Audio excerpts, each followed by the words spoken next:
About that then, check if you've got a Thursday night class, check your final schedule.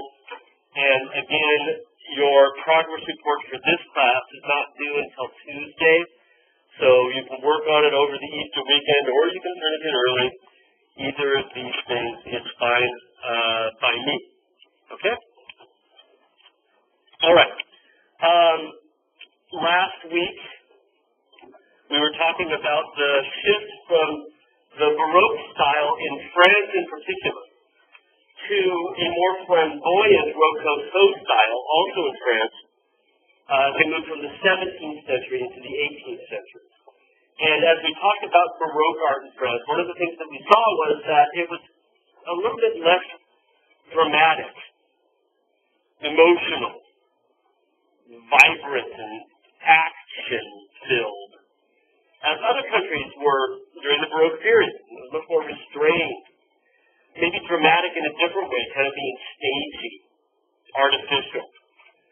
And this has to do with the influence of the French king in determining the style he wanted artists to work in, which is clear and straightforward and classical. So Poussin is our best representative of that, the Baroque style in France, which is very different than what you see in Italy, Spain, Flanders, even Holland for that matter. And as we move to the 18th century, we end up with a significantly more flamboyant style, seen in every aspect of it, as well as a shift in themes toward a preference for images of aristocrats enjoying doing nothing, right? Enjoying relaxation time. And we see quite a few pictures, not every single one of them, but there seems to be a vogue for these aristocrats at play during the Baroque period. So we left off talking about the return from Cythera, the island of love, governed by Venus as symbolized by the statue on the far right. Cupid sitting at the base of the statue on his sheath of arrows. His work is done, and everybody that's come to Cythera by boat has paired up. Right? And so all of the people that we see exist in pairs with the exception of the mythological figures like the boatmen who have gotten them here, or the cupids in the air, right? Everybody else is deeply in love. This change in style to the Rococo came from a shift in mindset in the French Royal Academy. Remember that the Royal Academy had been founded by King Louis XIV back in 1648 or so, right, to train artists so he would have a good pool to choose from to work in his royal court. By the end of the 17th century, artists in France had sort of polarized into two camps. The Poussinistes, the followers of Poussin, much more dry, classical, right, unemotional, and the Rubenistes, the followers of Rubens. Because remember that the Marie de Medici cycle, which we see on the right here, was in fact in France on display. So artists studying at the French Royal Academy had ongoing access to 24 monster-sized Rubenses, right? So it had a huge impact on French art. Right? By the 18th century, these two camps still existed, but there were more Rubenists than there were Poussinists. Team Rubens won out, right? And we see much more of the influence of Rubens in this sort of flamboyant, frilly style of Watteau and others, much more influence from him than from the native-born Poussin. Right? So the style has shifted, and we as historians have nicknamed this new flamboyant style of the 18th century. We've named it the Rococo. If we'd have said Rococo de Watteau, he'd have said, what the heck? Right? He wouldn't have known what we're talking about. That's a historian's term for this particular style. Right? It's associated with the 18th century.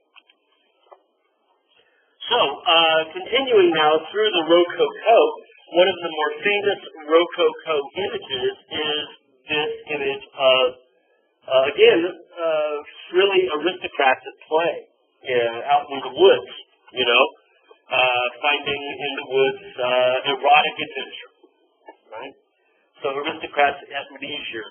The swing, or what it was known at the time, I think it was the happy accident of the swing, right, is another term for this. And it's a commissioned work of art, right, Love in the Garden. So the person who pays for it is the guy in the lower left corner. He actually commissioned something from Fragonard. And we actually still have the document surviving where he tells Fragonard what he wants from this picture. He says, I want you to put my beloved, he calls her Madam, but my Madam, I want you to put her on a swing. And he says, I want that swing to be set in motion by a bishop. Sounds sort of kinky, doesn't it? Right? I want a bishop setting her in motion. So the guy in the back, you'll notice, isn't dressed like a bishop. And that's because Watteau, probably working with the patron, decided to make some changes as he brought it to the final version, right? But originally the acts were being done set in motion by a bishop. And you can imagine the symbolism there, right? A young woman swinging through the air, free, if you will, and that freedom being inspired by the church or representative of the church. You can see where there's, I don't know, it's kind of like twisted, right? Sort of symbolism there. Right? But anyway, he says, it's okay, set in motion by a bishop. Not only did Fragonard change the bishop to just a gentleman, older gentleman with a powdered wig, but he actually added that little dog as well, which seems to be not part of the original composition. It's very easy to weave in the middle of the flowers, because he kind of paints all the forms the same, with that sort of swirly, they're like cake decorations, don't they? They sort of look like the little flowers you see on the edge of a wedding cake. And it's like, if you were to have a wedding, this wouldn't be a bad color scheme, right? Dusty rose and seafoam green, right? And everything, the flowers, the statues in the back there, the little puppy dog, all painted in the sort of same style, all sort of burgeoning forth and glowing in front of your eyes. You'll notice the dog's barking as he's moving forward. He's enjoying this just as much as she is. And we have other things in the garden, these statues that have been included here, that help now to highlight the overall theme, which is this sensuous love. So behind our swinging figure, the man pulling on the ropes to make her swing, we have two Cupid figures. And they're leaning on a dolphin. That's what that's supposed to be, right? So here's the eyes. This is not coming out this way. The bottom is this way, right? And the reason they're there is because a dolphin is associated with Cupid, and it's associated with Venus, Cupid's mother, right? And so we can trace all the way back to Romanard, where we see Cupid sort of hanging out and riding dolphins around. And that's the case here, right? So these are meant to be Cupid or his followers that are here in this garden to help typify it, not as any old garden, but this is a garden of love, right? This is where now our aristocrats with nothing better to do with their time because they're out the working class, right? This is where they get to go spend their time and goof off, right? And so the patron is the guy in the lower left corner. And you can see, if you look at this, it's so silly in a way, right? First, he's there behind the bushes. He's fooling nobody, right? She knows he's there because she's looking down at him. At the same time, he's still doing this sort of playful hiding, right? So you can see he's pushing the bushes back as she comes forward. And then as she goes back, he says, do this again. Right? Here I am. And she knows it all along. It even says in the note, right, that place me where I have a good view of her legs. This is creepy again, right? That's not like psychologically to us. That's just sick male behavior, right? I want to look up her skirt, right? So place me where I can see her. But we add to that the fact he's taking his hat off, right? He's got his hand over there as he's pushing the bushes back. But over and above that, in the foreground, just in front of him, are all these sort of gardening implements, right? You got rakes and hoes and whatnot down there. And he's not doing any gardening. So it's all this sort of artifice of being out in the garden and being sort of, and he's not dressed for it either, right? He's got one of the flowers from the garden. That's the extent of his gardening. He takes a flower, and put it on his lapel. But he's just sort of playing here as he comes forward. I love the shoe being kicked off, right? Now, this guy in the garden that we see here, look at that pose. Does that look familiar to you? You have back on one elbow with his arm out like that? Right? He's Adam, right? He's Adam in the garden. And at this point, Adam is sinless, right? Adam has just been created. He hasn't eaten the apple yet, hasn't done anything wrong. And I think that's sort of what Fragonard is doing with this, to add to this idea that this is frivolous and playful and nothing wrong with it, except by modern standards of decent human behavior, right? But I think that's a kind of a purposeful rewording of Adam's code into our man, because he's out there in this sort of primordial garden, his Garden of Eden, right? She's his Eve, if you will. And he's Adam, but again, pre-sin, pre-lapsarian, as you say, right? Before the lapse of sin. Right? And then there she is, and then we even get a tease, right? There's this weird thing that happens with this, is that he says, I want to be able to see up her dress. And we only got to see up to the knee, right? Well, he gets to see all the way up, right? Beyond that. So there's this sort of tease with this image, where you get partial view of her dress. He gets the full 9 yards, if you will. And then, again, to add to this playfulness, first the shoe, right? But then there's another statue of Cupid over here. And you see what he's doing? Shh, don't tell anybody he's down there. Even though the entire thing is sort of, a play game, if you will. It's a made-up game between the two of them. And the air is heavy, and it feels sort of primordial, and everything is just kind of too much, right? This is like a steady diet of cookies, or ice cream or something like that, right? There's a little bit might be fine and all well and good, but this is just so over the top, right? And so, Bacon and Fragonard, these two images are really sort of typical of this new Baroque period, of these aristocrats that play in this frivolous style that's really all sort of eye candy, that derives eventually from Rubens, who's the primary influence on the Rococo. Now, like I said, Rococo is this period that art historians came up with to describe these 18th century pictures. At the same time, there are other kinds of pictures being done during the 18th century that don't fit the mold. At exactly the same time that we call the Rococo period. So the opposite side of the coin is something like this. Chardin does these images of much more humble people. No longer the leisured, aristocratic class, but instead the working class. Okay? And in a very simple interior, this is what he specialized in, beginning in the 1730s, and these were hugely popular, even though it's right in the middle of the Rococo period. Right? So again, you have to imagine that everybody wants the same thing. Right? These images show the simplicity of life, and they tend to be fairly small, not like Yay. Right? Little pictures, but they show them at salons every year. And there's a sense that, maybe we're supposed to feel invited to join them. There's a spoon off the edge of the table, a candle out there toward you. And we have a woman serving her two children, I would assume their breakfast, right? Could be dinner, but since there's no man here, one assumes that this is the beginning. He's gone off to work, right? And what we have as this is taking place, first in the lower right corner is a little foot warmer. There's a little thing of coals you can put underneath your dress, to keep your feet warm. And she has two daughters of very different ages, but she's putting out the bowls for her. She's going to sit down with them and have, right, their porridge. And saving grace is the fact that she's looking to the older daughter, who has already learned What are you supposed to do next? Right?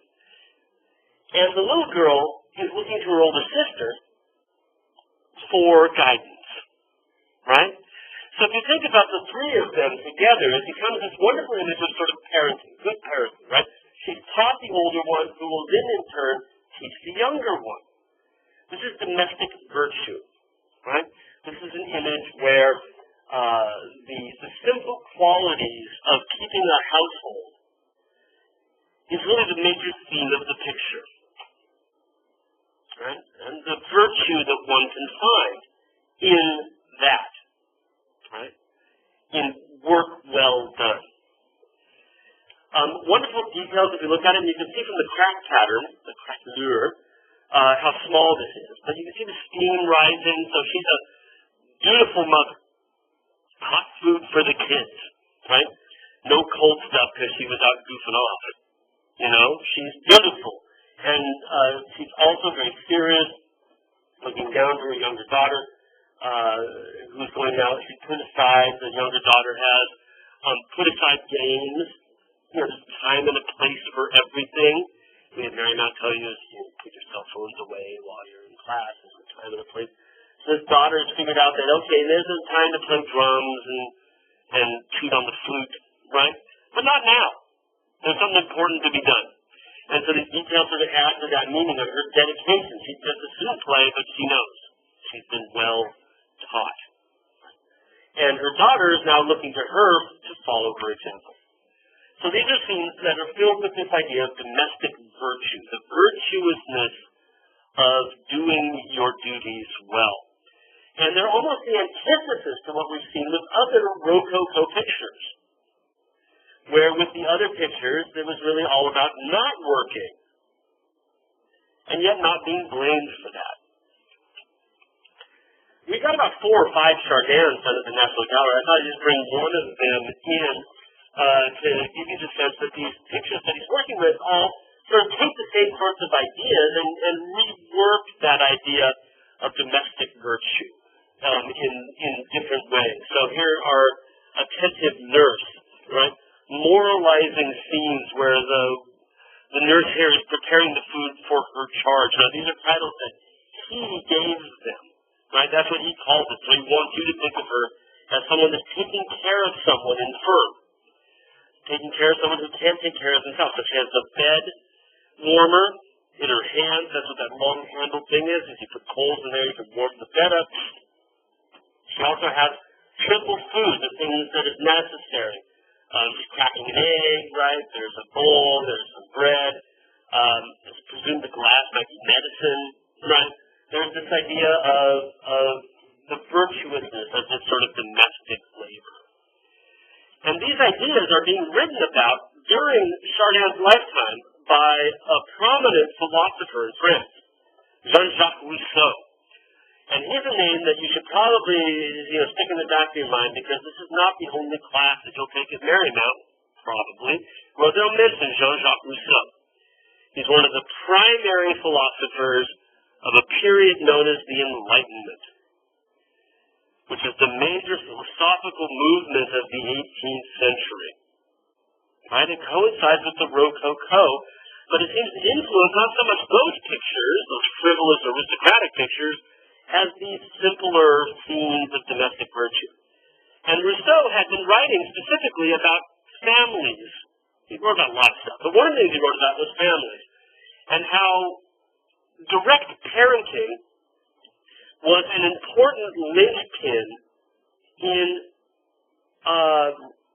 creating good citizens. Right? He saw the link between how children were raised and their commitment to being part of the community. And what he found to be a huge problem was that many children were being raised in boarding schools. They weren't being raised by their own mothers. And that this went back to the very start where they were in fact nursed by wet nurses rather than their mothers. So they never even nurtured under their mothers physically, let alone learned the lessons of life as part of the family unit. Right? So Rousseau, as part of the Enlightenment, is very much a champion of the family unit. right? Of direct maternal care for children. And it wasn't just for his own sake, but he strongly believed that this had something to do with a person's dedication to the greater community, which is what he's as much interested in as anything. Right? So the Enlightenment is taking place during the Rococo. And during the time that Watteau and Fragonard are painting, we have alternatives presented by people like Chardin, who are picking up on these ideas from the Enlightenment. That said, by the end of the 18th century, right, by the 1770s or so, early 80s, we start to see the Enlightenment have a stronger impact on pretty much all art being made in France. And we really kind of begin to see the end of the Rococo, those frivolous, flamboyant pictures, more or less disappear by the end of the 18th century because of the Enlightenment, right, we were just talking about. And it gives way to a movement we call neoclassicism, a new interest in classicism. Now, it's not been that long since we've seen classicism. Poussin is only about 100 years earlier, right, 1640s or so. So it only went away for a little bit during the Rococo, and is now coming back in full force. And that's because of the Enlightenment. So with Chardin, we were talking about the influence of Rousseau. These ideas about family, about the role of women in the family, the power that they have to create better citizenry if they're allowed to be directly involved with their own children. For neoclassicism, there's a different Enlightenment philosopher who becomes more important. The other great name in French philosophy from the time, Voltaire. It's not his real name, it's his pen name, so he doesn't have a first name, right? It's just Voltaire. Right? Voltaire is the second great thinker, if you will, in Enlightenment philosophy. And his work influenced Jacques-Louis David and others, because he took up a sort of different theme within Enlightenment thinking. Both he and Rousseau are interested in creating a better society, how education can create a better society, whether that education is domestic, or whether that education comes from studying history. And this is where Voltaire came in. He said, if you study history, you can find examples on how to live properly. But that's really the basis of the study of history, is to find examples of virtuous behavior. Right? Where we can look to ancient Roman history, that was what he liked the most, but also maybe the Renaissance, and find these times when people did the right thing for the right reasons. And the point of this is that it would make us better citizens, right? More responsible, more caring about the people around us, make us more virtuous. Right? So for Rousseau, it's about domestic virtue, how that plays a role.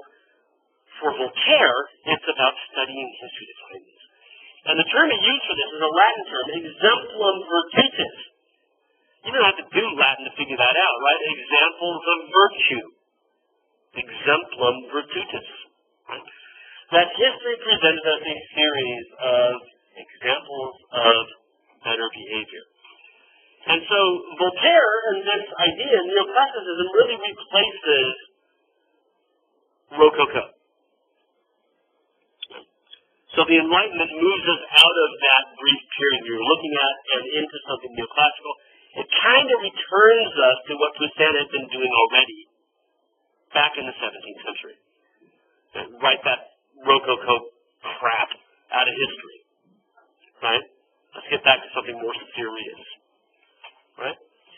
So, this one in particular is from very early Roman history. This is before Rome was an empire. This is when Rome was just a small city-state, like, a few of the Seven Hills, and they were still at war with the regions around them, right? And the leader of Rome at that time was Horatius, who's the guy in the center, in the red.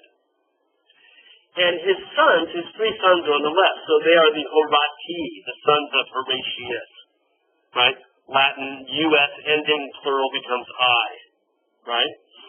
So they're the Horati on the left, the sons of Horatius. And they are at this point in the story swearing to fight until death for the good of the family. To put all other concerns behind them, we will bind together and fight for Rome. Right? Which at this point is still so early on kind of a family struggle. Right? Now the story here, the Exemplum Virtutis, begins with this. This idea that sometimes there's things that are worth taking on. There are concerns bigger than your individual concerns. There are times when we need to band together as brothers, say it metaphorically, right? And fight against a common enemy. And what David does in this is very much like what Poussin was doing. He makes it very, very staged without being heavily dramatic. So Horatius is having the gods bless the swords that his sons will take up. So you can see he's reaching up towards the heavens, the light shines on him. It's not really Caravaggio, it's kind of too bright for that. You can see too much of the stage set around him. But he's got those swords as he offers them to the gods, so the gods can bless them so his sons can win. You'll notice that David ain't worried about the pragmatism of grabbing a sword by the blade, right? It's a good way to read your figures, isn't it? If you grab it like that, but it makes it so that he can see the three blades, right? That's the important part. So, heck with the reality of the situation, right? And the three blades come out and splay out just like the sun's three arms do. So if you look at the sort of compositional parallel, you've got the three blades coming down from a central point, right, where Horatius' hand is, and you've got the three arms as well coming out from the elbow. Right? So there's a parallelism there. And what David wants to do is, of course, the three are fighting as one. Right? That's the theme. So they have their arms around each other's waist. They stand in mostly lockstep. Right? The legs parallel each other. And the arms pick up the theme of the swords. And if you look at the rest of the composition, this idea of threes is everywhere, isn't it? The arches in the background pick up that idea of the threes. On the right, the rest of the family. Lo and behold, three adult women. Right? So the threes get reiterated again and again and again throughout the composition. Right? That is part of working through this theme that runs through it. It's their oath that they're taking up. Now, the interesting thing is that one of the sisters, those are sisters and mom on the right, one of the sisters is secretly engaged to the enemy, to one of the sons of the rival family. And no one knows it except her sister and her mom. She can't tell her brothers. She can't tell her dad. Right? They'd be pissed off. But she told her mom because, they're more sympathetic about it. And so she knows, I think it's probably the one in blue, she knows that because of this oath, she's going to lose a brother or a fiancé. Right? Because they're going to fight until they're dead or defeat the enemy. So if we think about the overall exemplum virtutis, this example of virtue, right, there are concerns out there that outweigh personal concerns. Even love. And then maybe also sometimes when this happens, there are going to be sacrifices that we all have to make. So for Rousseau, we look at this and try to understand better the times when we're called on to do things we don't like or deal with circumstances we don't want. When it's for the good of the community. When Star Trek II, when Spock is dying, right? Exposed. Anybody out there? Yeah, okay, he's rotting away, right? Radiation.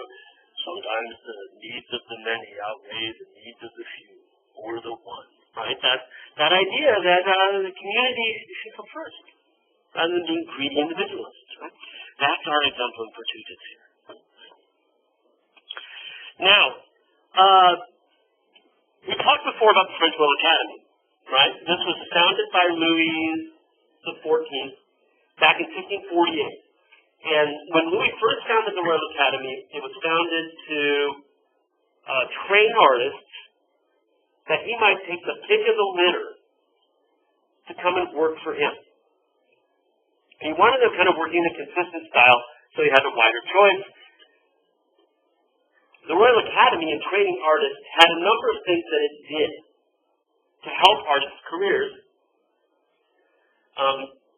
Not only did it run the schools where they trained, but they also hosted an annual show of works by members of the Royal Academy, both younger members and older established members. These were called the salons, like a nail salon, right? Annual salons. And the Oath of the Hierarchy was shown in the Salon of 1785. So he painted it in 1784. He submitted it to the Royal Academy. It was juried and accepted. They didn't accept everything. And shown in 1785 at the annual salon to great acclaim. Okay? The other thing that the Royal Academy did was they would award prizes at the salon as well. And one of the prizes was for the best up-and-coming artist, best of the younger generation. And this was called the Rome Prize, a fantastic prize. I wish we could do something like this. Right? They gave you, I think it was 2 years, all expenses paid, go to Rome, study art. Right? And all you not to take classes, take your sketchbook. Just go look at the sculptures, at the architecture, see the great heritage that is Rome. Right? Neoclassicism, right? What better place than Rome? The annual Rome Prize. Jacques Louis David never got it. He was pissed off about it too. He wrote about it. He was bitter. Right? He tried 3 or 4 times, but he said, why am I not getting it? Right? This showed in 1785 at the Salon. Now, if you think about your history, right? 1785. In France, a picture that's about taking an oath to fight to death for the good of the community, right? What's coming up in 1785 in France? The revolution. Now, Duffy doesn't know the revolution is coming yet, right? But obviously these things don't come out of nowhere. And already by 1785, there is this sense of fighting for the good of the community. It's coming out of the Enlightenment philosophers, right? So this tapped into a current. Part of the reason it was so popular in 1785 is the feeling that it's dealing with, its exemplum virtutis, is one that resonates with France. Getting ready to eventually fight against the king for the good of the community, and either win or die trying. Right? In 1789, just after the revolution, they mounted another salon very quickly, and David is working on a massive canvas. It's something like 30 feet across. I kid you not, with portraits of every single person that fought in the revolution. And all he got done is about a 4-point sketch, laying it all out. He puts that into the salon. And next to it hangs this. Displayed in the salon a second time in 1789, right after the French Revolution. In this case, the picture goes to the tennis court, just where the revolutionaries are swearing to fight for the good of France, or die trying. And you'll notice in the corner, you get these little quotes. Right, those visual quotes of the Oath of the Hierarchy. So in 1789, he pulls it back in and throws it into that revolutionary style right? It becomes part of how people are envisioning the revolution. It would have made Voltaire proud, right? Voltaire died in 1888, so he's not around to be proud, right? But it would have made him proud to see that this lesson from history is inspiring behavior in the society for the good of the society rather than for the good of the individual. Now, David is deeply wrapped up in politics. Deeply wrapped up in politics. He becomes the official portrait painter to Napoleon, right? You're doing a Napoleon picture, right? So it's going to be in one of those screen captures. So I'm not going to talk about it, it'll be on one of those headed art pictures, right? So you'll get it there. But in addition to that, he's also involved with, very deeply involved with the revolutionaries, which lead us to Napoleon in a way, right? Their mistakes as revolutionaries lead us to something. So David in politics enters into the play.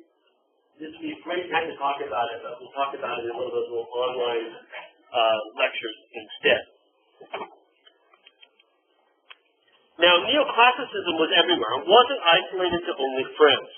As we think about the Enlightenment as an era, it was an ethos, it was an approach that spread well beyond French borders. And Angelica Kauffmann is a Swiss artist who had emigrated to England and was one of the founding members in the 1760s of the British Royal Academy, modeled after the French version. They too had a Royal Academy, right? And she too picks up this idea of an exemplum virtutis. In this case, and this picture, by the way, is in Richmond, right? It's down at the Virginia Museum of Fine Arts in Richmond, which is free as well. Here's the state taxes. They have a cone that's kind of up high, it's a little hard to see, and some will get better here. But it's again, like Dr. Louis David, looking back at ancient Roman history to find examples of good living. And she kind of returns, I think, to what Rousseau had talked about insofar as motherhood being a key part of good citizenship. Okay? So, Cornelia is married to a man named Gracchus, Grachus, and the children are then Gracchi, right? So it's a Gracchus. And she sets it in a practical setting. It looks like a Roman villa, just Venus and here. And the story is that at one point Cornelia is visited by her very vain neighbor. That's why coming out of a sitcom, right? Or maybe a reality TV show. The neighbor shows up with a box of jewels, right? Her best pearls and gold. And she can't wait. She's going to open it up. She's going to show Cornelia the shop. Right? And there's this, and so that's what she did. Not anything as beautiful as this. And so she's showing her all of these things. You see more jewels in her hair, people earrings hanging. And she says to Cornelia, "Where is yours?" And Cornelia goes, "My children." Looks down and points to her ears. "These are my jewels." Right? So, again, it's a domestic virtue. Now, part of me thinks this is kind of funny because they're looking at this actually. But she loves them anyway, right? Totally motherhood, right? So this guy here is right? And the little girl can't wait to get into the neighbor's jewels. So she's not loving them because of how good they are, right? They're still her jewels, despite the fact that maybe they still need to learn. Maybe somebody that can stack up when they get off the top of some pain, right? But again, it's an exemplum virtutis. Looking to Roman history in this case to get a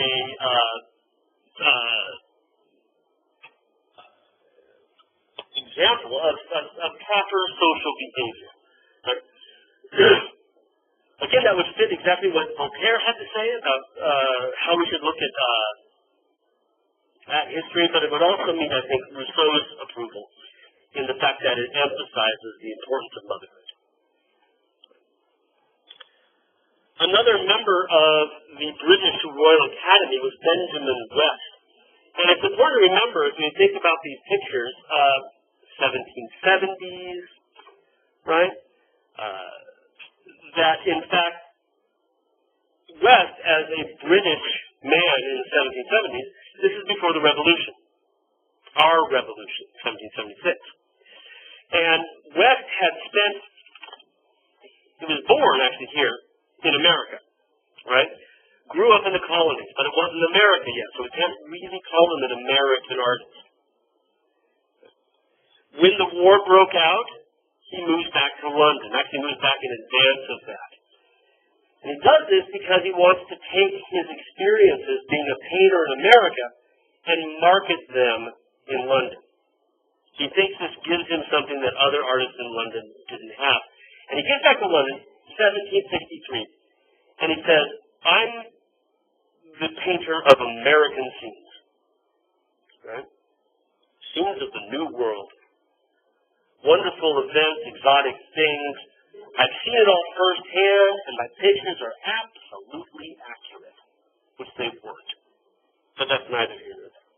Right? The people in London bought it. Right? It is a painter of American scenes. Right? And so for this one, on the left,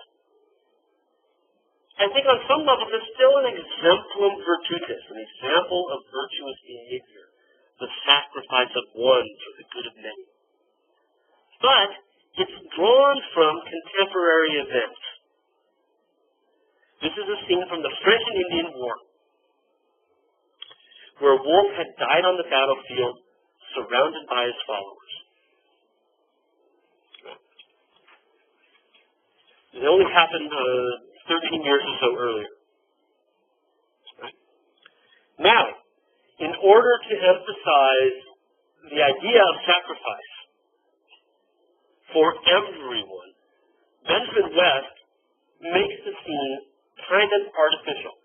First, in the background, you can see the fires of the battlefield. There's a church rising above the smoke on the left. The smoke gathers into a very dark cloud on the right, all but obscuring the sunset. Behind Wolfe, you can pick him out, right? Red coat, dying.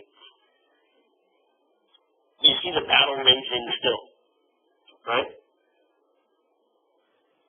Does the way he's arranged the composition remind you of anything?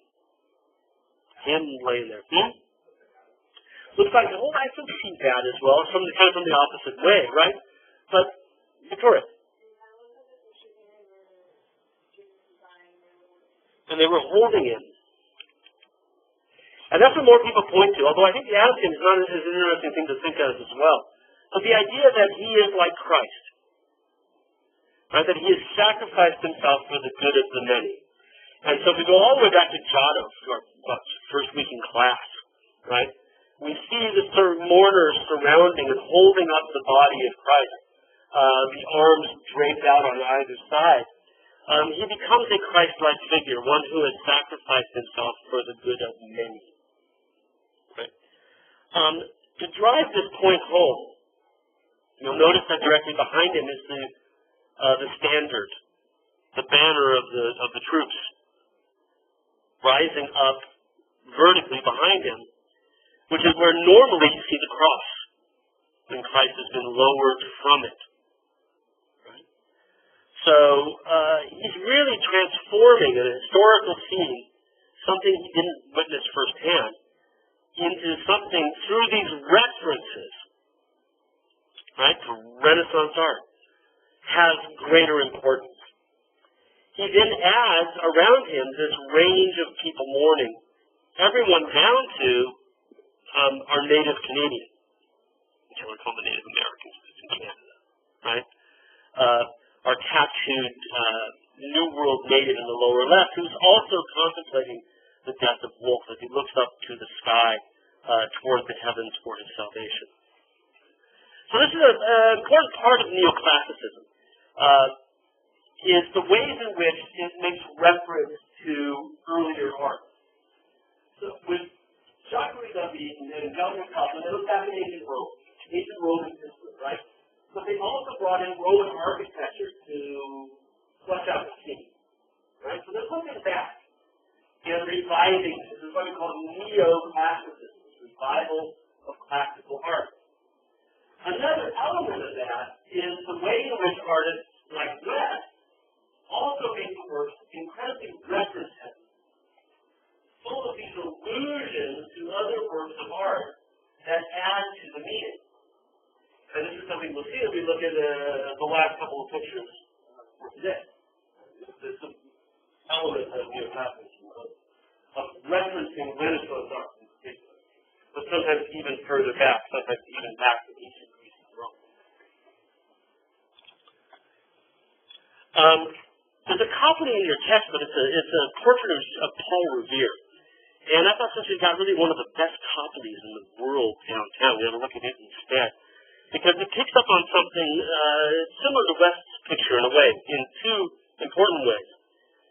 Both West and Copley were born and trained in the colonies. And both of them had moved back to London. West moved back more or less to make a career. Copley moved back because he was a Tory. He was a British sympathizer. His father owned some of the tea that was thrown over in the Boston Tea Party. Right? He was a tea merchant. Copley moves back simply because he hates the revolution. Right? As the revolution is breaking out, he moves back to... And that's where he paints this picture, which is set in Cuba. The port of Havana in Cuba. A newsworthy scene again. So Copley West, they're both sometimes called American artists because they were trained in the colonies before we were America, but really are better understood as part of the British Royal Academy.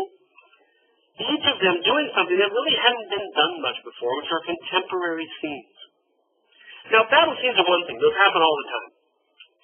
But this is a news event. Brooke Watson was swimming and got attacked by a shark. It's just sort of, it's not historically important. It's a news event, right? A popular news event. But nobody was painting things like that before. Copley. Right? He's one of the very first to do a contemporary newsworthy event that wasn't political. That wasn't military. Part of me likes to think it's because he was raised in America where there were fewer rules about what artists should do. Well, there's Brooke Watson, who's attacked by a shark. Don't ask me why he's naked. Well, I can tell you why he's naked.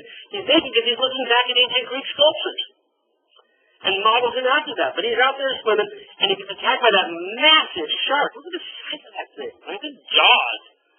Its fin is in the back. That's meant to be one fish. It's not more than one shark, right? That's his tail fin. Behind the boat as it loops around. And the shark actually went after him. He survived. But hit him 3 times. So Watson has already been half-eaten. He's missing that leg from the kneecap down. Right? It seems like it disappears into the water. But no, it disappears into the shark. Right? And the shark is now coming back. And everybody in the boat is rallying to try to save him. Right? Now, what makes this neoclassical other than the date being in the late 18th century? Quite a few things. Copley bases many elements of the composition on classical works of art in order to give it grandeur. So the body of Brooke Watson in the water, terrified as he sees that mouth of the shark come toward him, is derived from one of the most famous works of classical sculpture. I think this came up in one of the screencast lectures. It was dug up in 1506. Michelangelo was there. It shows a priest from the city of Troy who had tried to warn the Trojans about accepting the Trojan horse. Neptune sent sea serpents to kill him, to shut him up, as well as his 2 sons. This idea of a figure attacked by creatures from the sea is exactly the reason that Copley chose it.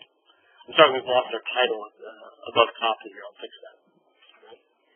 So If we look at the body of Brooke Watson, you can start to see that it seems to be somewhat reminiscent of the sun on the left, but also of the body of Laocoon himself, the father in the center. And in fact, when Copley saw this, we hadn't yet found this arm. It hadn't been excavated yet. And so they had reconstructed it with this arm out like that, which is exactly the way it appears in Copley's work. So he's turning his eyes back to well-chosen examples from earlier works of art in order to enhance the meaning of the piece. This is neoclassicism. He also borrows from a work by Raphael. Just after Michelangelo finished the Sistine ceiling, the Pope commissioned a series of tapestries from Raphael. Raphael just made the designs, the tapestry weavers wove them, and they hung in the Sistine Chapel underneath Michelangelo's ceiling. All of these tapestries showed the Acts of the Apostles. So here's Christ on the Sea of Galilee telling the apostles to throw their nets to the other side. They come up empty, they've been out fishing, right? They can't find anything, and Jesus says, just, put your nets on the other side. And lo and behold, they drag in so many fish, they can hardly pull up the nets.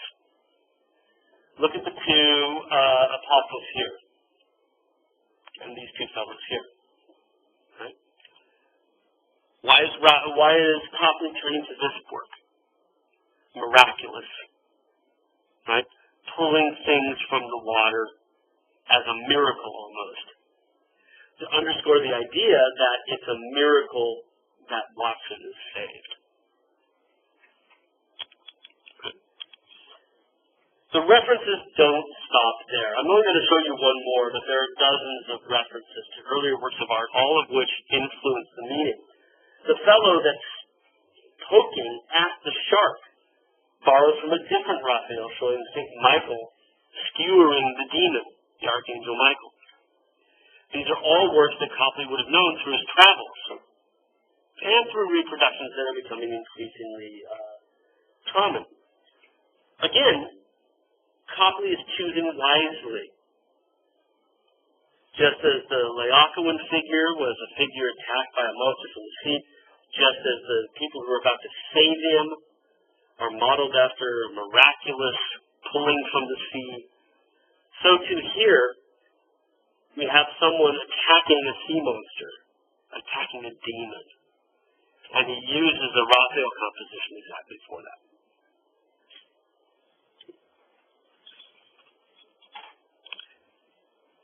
Now, this period that we're talking about, the Enlightenment, had a strong impact, obviously, in French art. We've seen already how British art was influenced by this. Well, American art at this time, truly American works, truly American subjects, also very much the product of the Enlightenment. And you've probably heard this in Western Civ classes and history classes, that really the American Revolution is an outcome of Enlightenment thinking.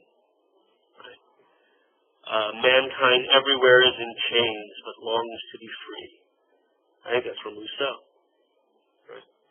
So down in the state capitol in Richmond is this statue of George Washington. That's by Houdon, who also gave us this bust of Voltaire in the National Gallery. The French artist who spent some time here in America making works. Most of his works are done from life. Sometimes he made masks from the people, wax masks.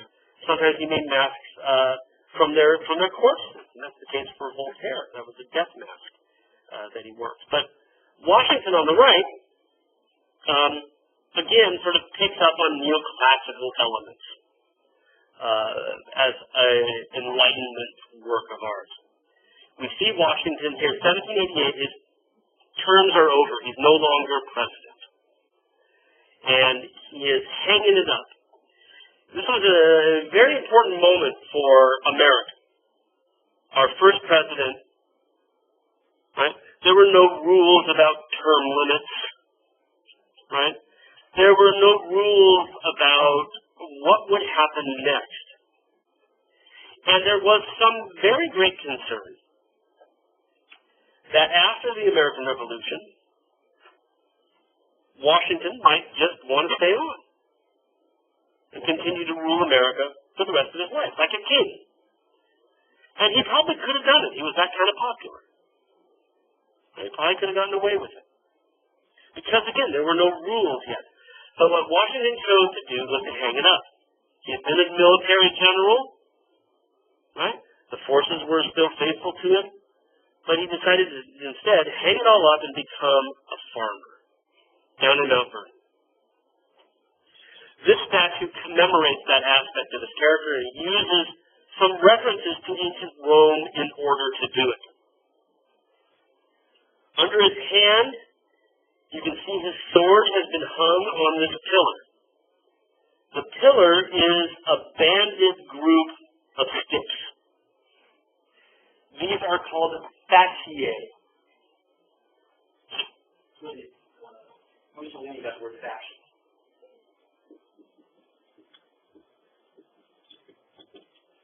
Band of sticks. Right? It's an old Roman form of community. The symbol for community. And this is what he's hung his sword on. The community is the pillar. The community is more important. And he's not carrying the sword anymore, but instead all he's got is a walking stick. And we know from Washington's own biography that this is the stick he would walk around Mount Vernon with. And he was using it as he was plotting out the extent of his farm. So what we see is Washington taking this noble choice, the good of the community. He couldn't stay, but he hangs it up instead, and instead takes the life of a farmer. So this is that moment of retirement, if you will. And that whole idea is emphasized by the fact that next to the fasciae and sword, this is a plow. Right? There's the heavy part that he lashed to the horses that weighs down. The plow, it comes down underneath its feet. Washington is going to give it up, right, for the good of the country. So again, moral examples, but from American art, it's often drawn from contemporaries. But again, with these overtones of things from ancient art that make it so very neoclassical. I think this is the last thing I've got for us here as well. The famous Lansdowne portrait of Washington by Gilbert Stuart. Gilbert Stuart was the official portraitist of Washington dozens of times. There are two versions of this one. One is in the National Portrait Gallery. Used to be in Philadelphia. It's now, I think, a permanent loan to the National Portrait Gallery. The other one's in the White House. Right? This one is a little bit more idealized. The one in the White House is a little bit more haggard. But they're both fairly large. They're about 12, 14 feet tall. Right? And it shows Washington as well at the end of his career, after the end of his career, where he is no longer going to be a military general, he's no longer going to be a leader, he's going to be a servant of the country. And you'll notice that in this case, he's actually carrying the sword still, but its point is down. Right? He's not actively leading, but he's still holding on to it, and he's gesturing out to you. Right? You come to visit George. He's welcoming you as you enter in. The pose is derived from a fairly prominent, very well-known Roman copy of a Greek work, the Apollo Belvedere, with his arm out to the side. And again, sort of manipulated to work for the new pose. But the themes that we talked about was the Richmond statue of Washington. We could certainly talk about here. He could stay on if he wanted to, but he's chosen not to. Directly behind him, he stood up from that chair, and that chair is pretty nice looking, right? It's got the coat of arms of the United States on it, right? It's gilded and the velvet. It almost looks like a throne, but he's not in it, which is an important part of the metaphor. His hand gestures out, and we start to see what he is all about. Right? He's not about being enthroned. He's a man of letters. He's a man of law. He's a humanist. And as he gestures out toward us in that one gesture, we also see on the table he's been working. He's been writing. He's been reading. He's been researching. This is his legacy. This is his future. To serve the country through knowledge rather than lead the country on a throne. Down below, we can see that he has more books there, and there's a history of the American Revolution, as well as various writings around the Constitution. These are the most important things. This is our future. Right? George is poised to move us in this direction, not to take us back to rulership by a monarch. And finally, the idea that there is hope, you'll notice a real subtle element. That outside the window next to his arm is a rainbow. Right? The promise of God for a brighter future. Right? A move. You can think of this as, the flood is over. Right? The flood of the war has passed. And like Noah, seeing the promise of God through a rainbow, so we have one here beaming on George Washington as well. All right, that's my last slide. I rarely end early, but there we are. So you get 10 extra minutes. Woo, what are you going to do? Right? Have a good spring break. Right? You still have classes tomorrow, obviously. Remember that on Tuesday when you're back on campus that you're going to come back here again because all of your Tuesday classes meet, or Monday classes meet on Tuesday. Okay? And again, good luck working on your progress reports. And the point of that is that I can help you find things that you haven't yet looked at. So it won't do any good to lie to me and tell me that I read all these things if indeed you haven't, because, right, then I won't tell you, oh, be sure to look at this. Okay? Have a good weekend.